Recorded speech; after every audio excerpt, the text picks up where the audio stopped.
Ada yang kena tusuk. Ada yang kena tusuk, ditusuknya dari belakang. Anjay. Spanyol, Surabaya, oke lah. Pokoknya buat semua teman-teman ya, guys ya. Langsung saja, saya tidak bisa berlama-lama. Roasting wafing up, saya bukan tukang roasting, saya tukang bacot. Saya tukang bacot. Ya. Bahar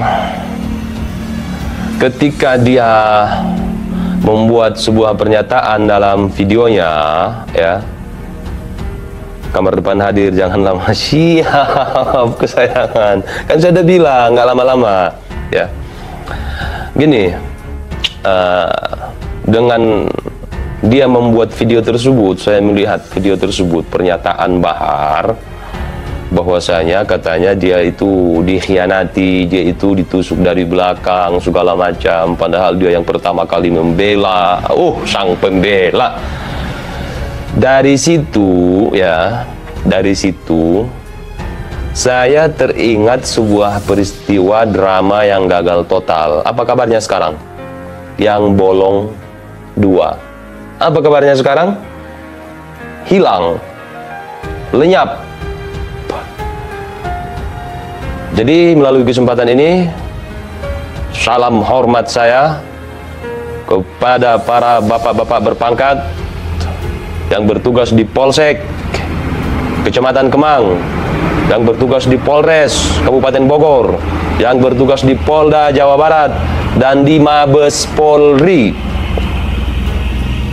Wahai bapak-bapak terhormat yang berpangkat, tolong berikan klarifikasi penjelasan terkait berita yang dulu sempat viral bahwasanya ada orang yang mengaku dia ditembak.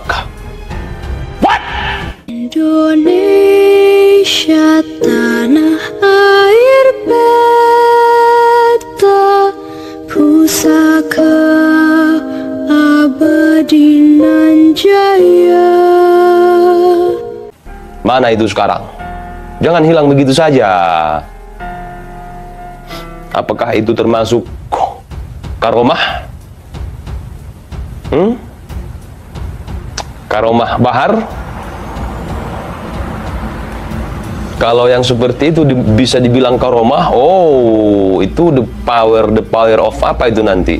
Bolong 2. Ya. Udah bolong, sekarang kena tusuk lagi. Kasihan banget sih hidup Bahar. Ya, Bahar dikhianati, dia paling benci dengan pengkhianat. Terus kamu bisa apa, Har? Kalau menurut persepsimu kamu dikhianati oleh habaib, kamu bisa apa? Masa cuma bisa ke Bang Rian itu waktu di lapas? Sampai patah tulang? Coba sekarang, kamu kan udah bilang kamu dikhianati. Sama kayak waktu di lapas itu ke Rian Jombang itu. Bisa apa?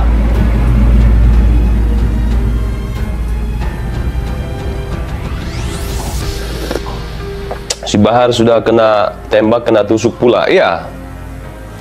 Udah kena tembak, bolong 2. Tapi itu masih ada untungnya tuh. Bahar yang kena tembak bolong 2 itu masih ada untungnya. Ya. Untungnya apa? Kata emaknya, untung nggak kena badan.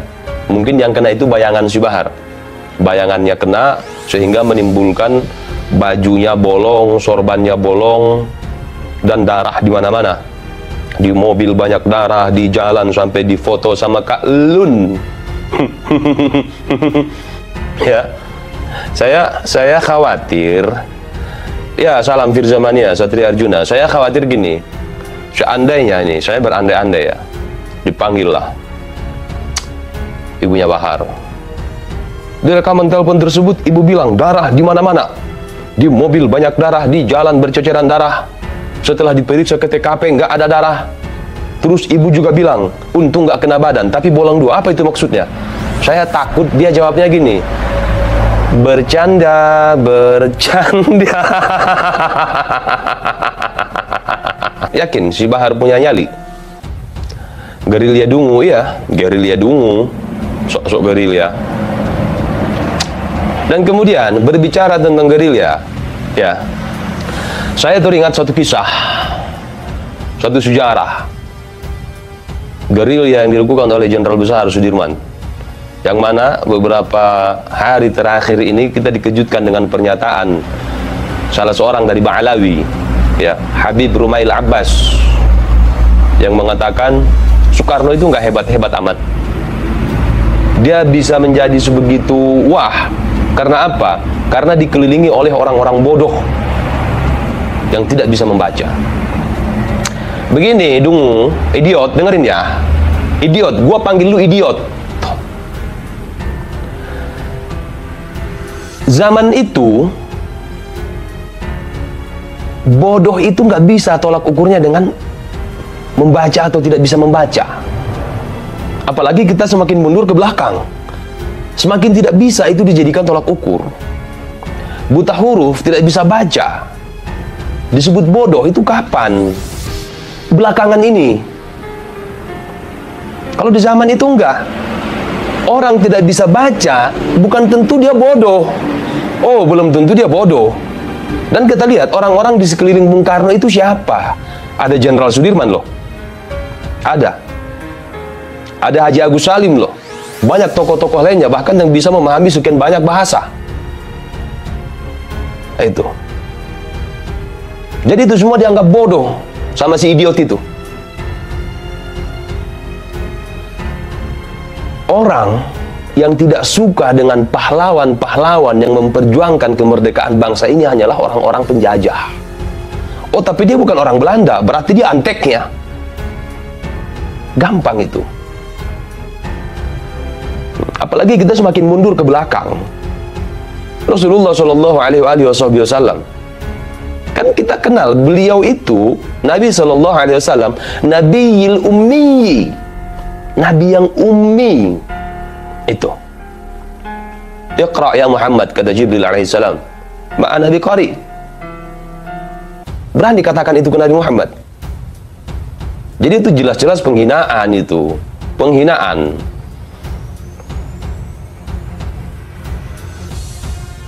Penghinaan. Dan mengatakan itu pemerintahan yang sah. Maling yang merampas, yang merampok, yang membegal, menurut dia itu sah, itu hak dia. Itu. Pemerintahan sah dari mana? Jelas-jelas mereka datang ke Nusantara ini. Mereka bukan putra daerah. Mereka bukan anak ibu pertiwi.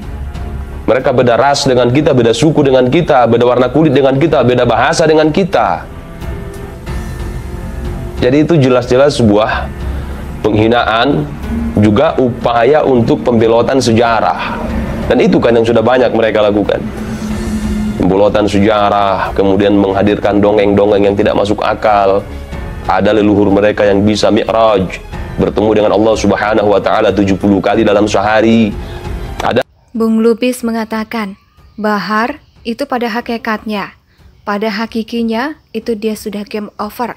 Bahar dan Rizik juga yang menyeret Robitoh untuk game over bareng-bareng, rungkat berjamaah. Jadi Bahar itu sudah game over, itu sudah. Dan saya bisa buktikan kalau Bahar sudah game over, mulai dari masalah nasabnya. Di sini umum tentang makna tentang secara umum, tapi tentang si Baharnya benar gak? Dia dari kelompok Balawi. Itu dulu. Kalau untuk si Bahar belum masuk ke masalah seperti ini, tentang tolak secara ilmiah belum masuk ke situ, ujar Bung Lubis.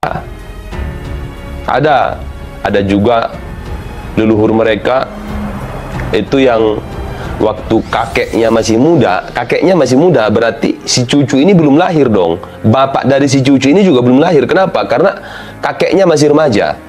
Jadi ibaratnya saya lagi remaja, ya, saya lagi remaja, otomatis anak saya belum lahir dong, apalagi cucu saya. Tapi si cucu itu menolong dia. Ruhnya diturunkan Allah. Luar biasa. Indonesia sejak dulu kala tetap dipuja-puja bangsa.